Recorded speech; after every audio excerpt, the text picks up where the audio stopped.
Hey, what's up, everybody? Welcome back to News Dose, and we have some more results for the PlayStation 5 Pro that seems to be very telling when it comes to its anticipation.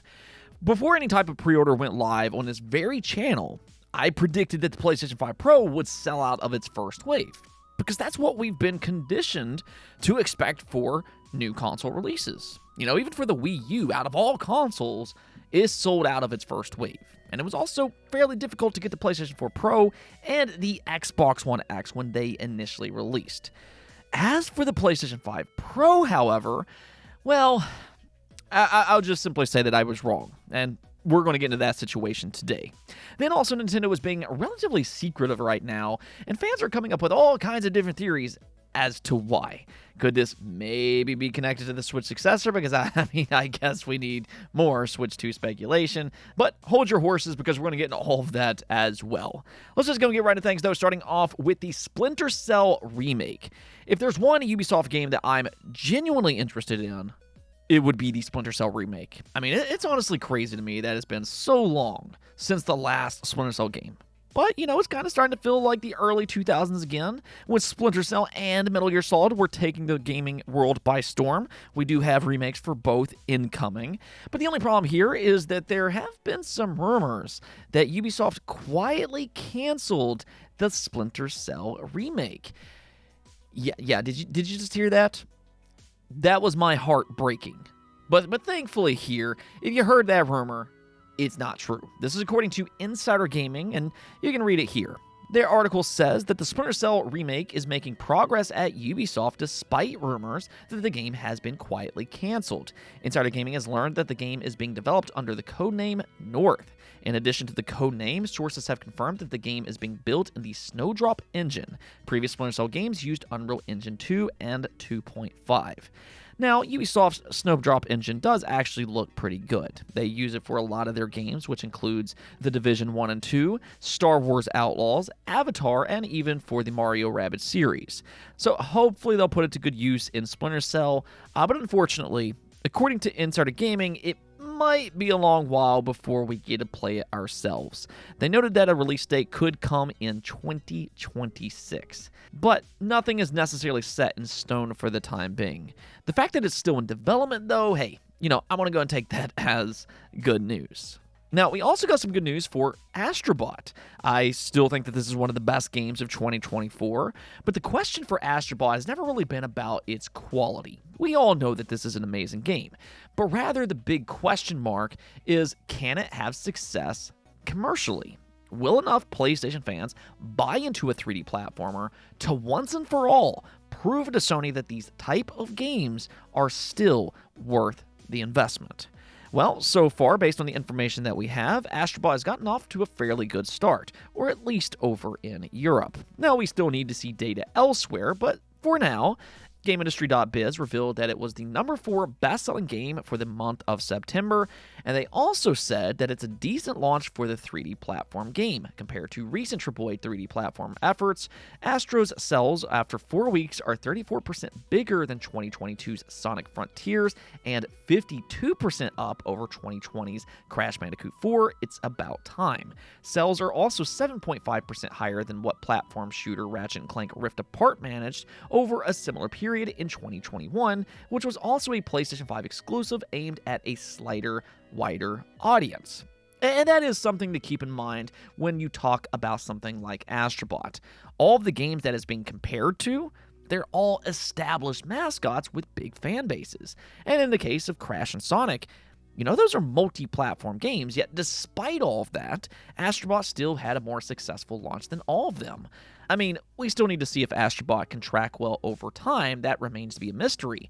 But this, at the very least, is a good start. And from my understanding, 3D platformers do tend to be slow but steady sellers. So hopefully that will continue on with Astro Bot, because I do firmly believe that Sony needs to make more games like this. I mean, I really miss the days when Sony was just super creative and didn't only make AAA cinematic third-person blockbusters or, you know, live service projects.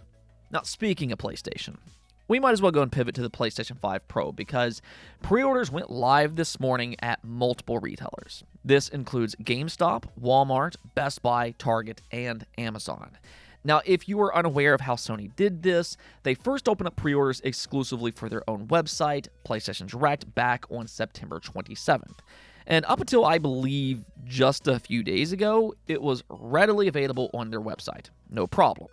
Now, I have seen a lot of people kind of speculate that maybe the reason that it didn't sell out immediately on their own website, like some of us predicted that it would, is because fans were instead waiting for other retailers to open up their pre-orders, especially for GameStop, because they had a very good trade-in deal for the original PlayStation 5 just last month. Some people were able to trade in their PlayStation 5 for in-store credit up to I think it was $410. So, yeah, I imagine a lot of people who were interested in the PlayStation 5 Pro took advantage of that offer. But even still, the PS5 Pro, as of this recording, has yet to sell out anywhere.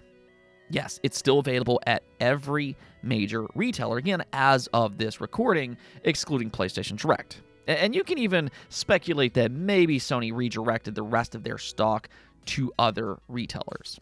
I mean, who knows? But one of the fascinating things about this is that as of this morning, Best Buy, I know for a fact, was warning people that the PS5 Pro could possibly sell out rapidly. So they were urging their customers to rush through their checkout and to pre-order it as soon as possible. They had a checkout line, and once you had it in your cart, you had 10 minutes to purchase it. I know that for a fact because I did it myself. Yet here we are in the evening, and it's still readily available on Best Buy as well as everywhere else, which kind of tells me that even these retailers are predicting this situation wrong. From how Best Buy handled its pre-orders, they seemingly were expecting a rapid sellout that didn't happen. Now, I can't speak for every retailer, but what I do know here is that it's still readily available at places like Amazon. And, I think one of the things that really sticks out to me about this entire situation is that all of these places don't charge immediately for their pre-orders. So, if you're on the fence for the PlayStation 5 Pro, you can at least pre-order it at one of these places, and if you decide you don't want it later on, then you can simply cancel it, which I imagine a lot of people are taking advantage of that. And even still, it's not selling out. So this really just comes off as a lukewarm response to the PlayStation 5 Pro, and I think we all know the reason why. Sony priced itself out of what most console fans are willing to pay. $700 to $800, it's just a tough ask for the majority of console gamers, especially in the current climate that we find ourselves in. I mean, I think the people that get the PlayStation 5 Pro will enjoy it. I'm not saying that this is a bad console, because I think in due time it will prove itself as a good upgrade, mostly thanks to PSSR. I don't think that its raw specs tells the entire story. PSSR is by far its most interesting upgrade, and I think its advantages will become more apparent as we get more demanding games in the future. But at the end of the day, is that feature and a GPU boost worth $700 to $800? Again, I think for most people, that's going to be a hard no. And I just wonder what Sony's expectations are for this console, because I don't think it's going to sell as well as the PlayStation 4 Pro. I just don't. Last generation, the PS4 Pro sold around 15% of all PlayStation 4 consoles, and that was at a fairly good price. The PS4 Pro launched at $400, and the original PlayStation 4 actually dropped in price. But even still, it only sold 15%. So I think the PlayStation 5 Pro is going to be below 10%. I mean, is that within Sony's expectations? Because we really don't have an answer to that. But, if there's a silver lining here, I think this is good data for the console industry as a whole. Because as we look towards next generation, for both them and Xbox, they need to think long and hard about their pricing before they try another $700+ console. For the time being, though, the PS5 Pro is still readily available as of this recording, which you can do with that as you will. This, to me, seems like a lukewarm response, but let me hear your thoughts in the comments below. Now, let's go talk about Nintendo, because they just released a very secretive playtest. You can see this over on our website, and it reads, "We will perform a test called Nintendo Switch Online Playtest Program related to a new feature for the Nintendo Switch Online service offered for the Nintendo Switch system. We will recruit people to participate in this test from customers who have an active Nintendo Switch Online Plus expansion pack membership. Customers will need to download exclusive software to their own Nintendo Switch system in order to participate." So the way this reads, this comes off as being some kind of new app that they're about ready to release, and they only invited 10,000 people. Those invites went out this morning, and the playtest will take place from October 23rd to November 5th. Now, Nintendo is urging their participants to not talk about this publicly, but considering it's 10,000 random people, yeah, I fully expect this to leak out at some point. People will probably talk privately in places like Discord, and you know how this type of stuff travels. So I don't think Nintendo is going to be successful in keeping this a secret. But until then, there's going to be a lot of speculation as to exactly what it is. Now, I've seen a lot of different theories online, such as this is the long-awaited GameCube or Nintendo DS edition to their expansion pack service. And you know, hey, that would be great and everything. But honestly, I don't really think that's going to be what this is. As far as I'm aware, Nintendo didn't do a playtest for their other Switch Online emulators, so I don't really see why this would be any different. So the way I kind of look at this is that whatever it is, it's probably something that needs a large sample size to test. And there's really only three things that comes to mind. One is an achievement system, similar to what Xbox and PlayStation does. This has been a long requested feature, so maybe they'll finally do it before their next generation console. And for that matter, they could also finally add a legitimate voice chat. I've seen a lot of people throw this out there today, but when it comes to that, I am skeptical. And the reason I say that is because the only way people could test a feature like that out is if their friend also gets invited to this playtest, which doesn't really seem likely considering it's limited to just 10,000 people. So I don't think this will be related to voice chat.